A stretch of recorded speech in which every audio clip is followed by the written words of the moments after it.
les sages de toutes les traditions ont vécu cette expérience de vie et nous encouragent à nous aussi expérimenter cette expérience de vie.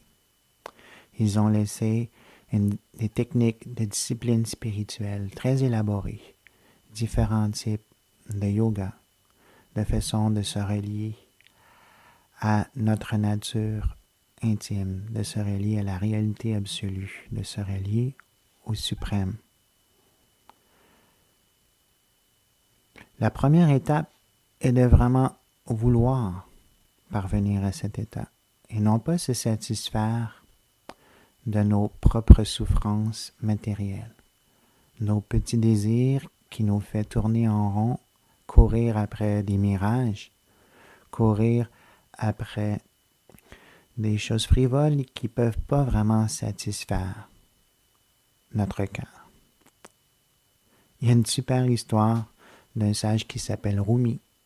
Rumi était au 11e, 12e siècle dans les pays arabes, là où il y a une tradition musulmane, mais il y avait eu un maître qui avait enseigné quelque chose qui ressemble à un yoga, une façon de se relier à l'absolu. Rumi est très connu pour avoir enseigné, par exemple, la danse des derviches, qui était de tourner autour du Dieu intérieur, pareil comme l'atome.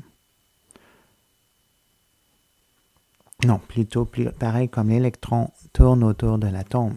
C'était la figure même qu'il utilisait au 11e, 12e siècle, bien avant que, ici en Occident, on s'intéresse aux électrons et aux atomes.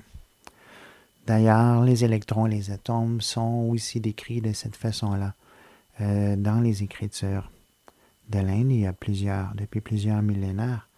Et même le premier qui en a parlé, le grec Démocrite, qui est venu avant Socrate, il y a plus de 2500 ans, lui-même se targuait d'avoir fait de nombreux voyages, dont l'Inde.